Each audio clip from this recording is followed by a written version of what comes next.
Russia's Shahed drones used to slip through the night sky almost unchallenged. Not anymore, because right now, Ukraine is rolling out a new weapon designed specifically to hunt them down, and it's being produced faster than anything Russia can counter. Ukraine calls it the Octopus. And what this drone represents is far bigger than just another machine. It's the moment Ukraine stops reacting to Russian drone attacks and starts shaping the drone war itself. Across every front, from Kharkiv to Odessa to Kyiv, Russia is leaning harder than ever on Shahed-type suicide drones, the same Iranian-designed models that Russia now manufactures domestically. This isn't speculation, it's documented in reports from Reuters and the Ukrainian Air Force. These drones are sent in large waves, often at night, often from multiple launch directions to stretch Ukrainian air defenses as thin as possible. The strategy is simple: saturate, overwhelm, and exhaust. A Shahed costs Russia roughly $20,000 to $30,000 depending on version and production. Intercepting it with a NASAMS or Patriot missile can cost Ukraine anywhere between $150,000 and $500,000 depending on the missile fired. That's not opinion. That's a well-reported cost asymmetry highlighted by multiple defense analysts across Europe and the US. Ukraine's air defenders have been incredibly effective, but efficiency doesn't erase simple math. Russia keeps sending drones because they're cheap, they're expendable, and they force Ukraine to spend money it doesn't have. But this winter, something changed, and it changed fast. On November 14th, 2025, Ukraine officially confirmed that its domestically designed Octopus interceptor drone has entered mass production. This wasn't a rumor, not a prototype, not a leaked photo. The announcement came directly from Ukraine's defense ministry and was reported by Reuters, The Guardian, and Ukrainian media like Pravda and Defense UA. 3 production lines are already active. 11 more are preparing to launch. That means 14 total sites will be able to produce this drone, a level of distributed manufacturing that is almost impossible for Russia to shut down with missile strikes. Ukraine didn't just build a drone, it built an entire industrial ecosystem in the middle of a war. And this is where things get interesting. The Octopus isn't a traditional anti-aircraft system. It's not a missile. It's not a gun system. It's a drone designed to intercept another drone. This is drone versus drone warfare, and Ukraine is becoming the global testbed for it. Let's break down what this machine is without drifting into hype. The Octopus is a Ukrainian interceptor UAV intended to neutralize slow-moving suicide drones like the Shahed 136, the Shahed 238, and other long-endurance kamikaze drones Russia now deploys. Ukraine's government has confirmed several capabilities. It can operate at night, it can function under Russian jamming, it can fly at low altitudes following hostile drones through terrain obstacles. It has already been tested in combat, according to the Ukrainian Defense Ministry, and most importantly, it's cheap and fast to build. Now, Ukraine has not publicly revealed every detail for obvious security reasons, but what's been released is enough to understand the design philosophy. This isn't a high-end, high-cost drone meant to win beauty contests. It's built to be mass-produced, deployed quickly, and used aggressively. Ukraine's goal, confirmed by Reuters, is to eventually produce up to 1,000 interceptors per day across all factories once full scaling is complete. Whether that number ends up lower or higher, the point is clear. Ukraine is aiming for quantity on a level Russia may not be able to match. Think of the Octopus like a guided, remotely controlled hunter designed to chase down and intercept a Shahed long before it reaches its target. And because it's a drone, not a missile, Ukraine can launch as many as needed without burning through its limited stock of Western-supplied air defense weapons. Let's quickly break this down in real-world terms without drifting into sci-fi exaggeration. When a Shahed drone enters Ukrainian airspace, ground-based radar and acoustic sensors pick it up. Ukraine has spent 2 years building a wide network of detection systems, including microphones, heat sensors, and small mobile radars. Once a Shahed is confirmed, the Octopus is launched. It uses optical tracking, meaning cameras, thermal sensors, and algorithms to lock onto the target. This is consistent with what the Ukrainian Ministry of Defense has publicly shared. Instead of firing a warhead from a distance, the Octopus physically intercepts the hostile drone at close range. That could mean ramming it, disabling it, or knocking it off course. Ukraine has not explicitly said which method is used, but the emphasis on physical interception aligns with statements made by government officials and defense industry engineers. Why physical interception? Because it's cheap, it reduces collateral damage, and it doesn't require explosive payloads. This method is already used by several countries developing anti-drone systems, including Israel, the UK, and the US, though Ukraine is the first to push it into true mass production during active wartime. From a tactical standpoint, intercepting a Shahed with a cheap drone makes far more sense than wasting expensive missiles. It's energy efficient, cost efficient, and scalable.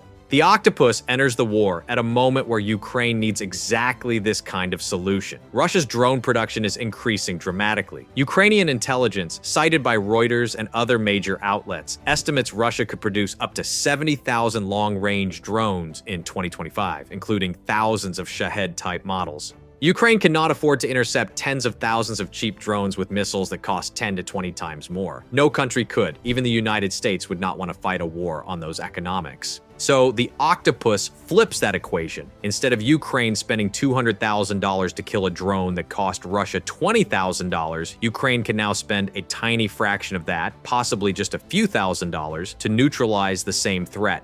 There's also strategic depth here. Because these drones are cheap and locally produced, Ukraine can deploy them everywhere. Major cities, frontline trenches, industrial sites, bridges, power plants. That flexibility changes how Russia must plan its strikes. When every target is protected by a swarm that can launch within minutes, a Shahed loses much of its value as a terror weapon.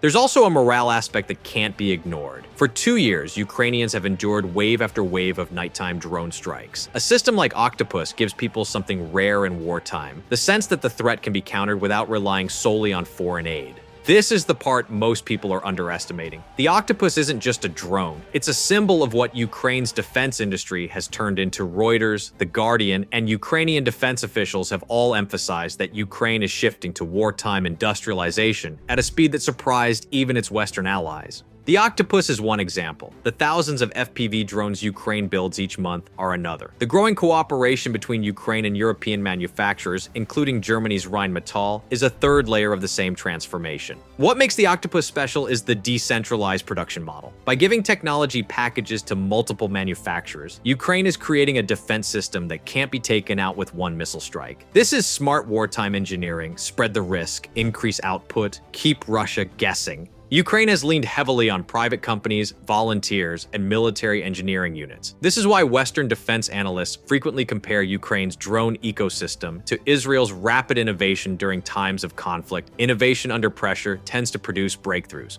So, what about Russia's response? No weapon is unbeatable, and it's important to stay grounded here. The Octopus is effective, but Russia will adapt. They will try to jam it harder. They will send decoy drones. They will increase swarm sizes. They will attempt to target production facilities. But Ukraine anticipated this, which is why the system is specifically designed to operate under heavy jamming and why production is spread across multiple locations. The Ukrainian government and defense firms have explicitly confirmed both points. Now, Russia will likely escalate with new Shahed variants. That's already visible. In 2024 and 2025, Russia began fielding faster, smaller, and more jam-resistant Shahed models. They are experimenting with composite materials, aerodynamic tweaks, and low-flying routes. So the Octopus is not the end of Russia's drone strategy. It's the beginning of a drone arms race. And Ukraine is accelerating faster than Russia expected. We should also talk about early reports of Octopus in combat. Ukraine's defense ministry has stated that the system has successfully intercepted drones during night operations. Open source analysts have noted video evidence of what appear to be Octopus intercepts, though not every clip is confirmed.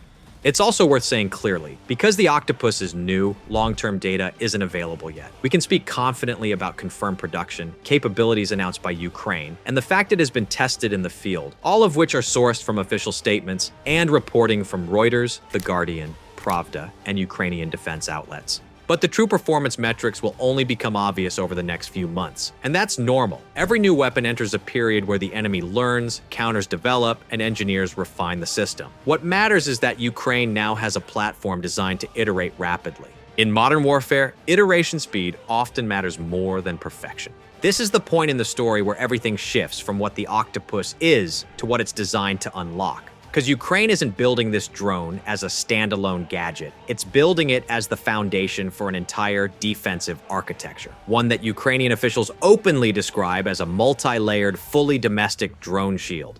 And that's not an abstract concept. Ukraine's government has already outlined the structure. At the closest range, right on the front lines, you have the FPV units, the small first-person view drones that Ukraine now produces by the tens of thousands every month. They're cheap, they're fast, and they're perfect for last-second interceptions or for swarming incoming threats. Ukraine's Strategic Industries Ministry has repeatedly emphasized that FPVs are now a core component of Ukraine's battlefield ecosystem.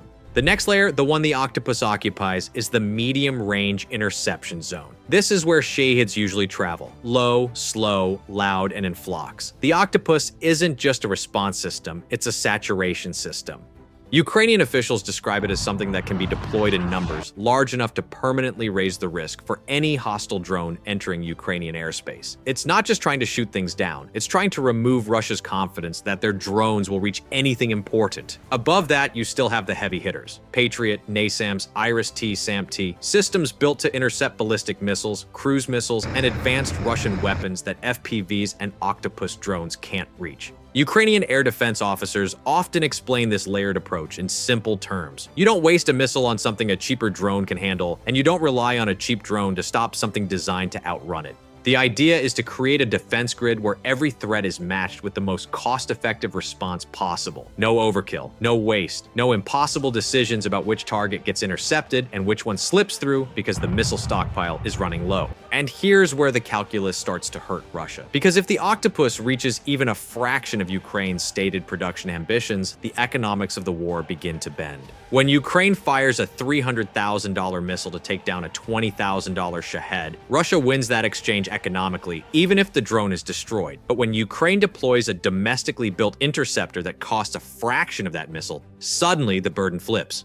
A Shahed that has a high chance of being intercepted before hitting anything stops being a cost-efficient weapon. It becomes a liability, a wasted investment, a drone that burns money instead of forcing Ukraine to burn money. Russia's logical response would be to increase its reliance on more advanced missiles, the expensive ones, the ones that can't be produced by the tens of thousands. But if that happens, Russia becomes the one locked into an asymmetric cost fight. And as Ukraine's Minister for Strategic Industries has repeatedly said, Ukraine's long-term survival depends on forcing Russia into bad trade-offs. This is the direction the war is moving, whether Russia likes it or not. We're entering a phase where industrial output, rapid prototyping, and tech adaptation matter just as much as troop movements. It's no longer about who has more tanks or aircraft. It's about who can build, deploy, and refine drones faster than the other side can adapt. And in that race, Ukraine has surprised Western intelligence agencies, defense analysts, and even its own partners. The Octopus is a symbol of that shift, not because it's perfect, no weapon is, but because it represents the speed and mindset of Ukraine's wartime innovation. It's a tool designed to evolve, a platform that can be updated with new software, new optics, new counterjamming systems,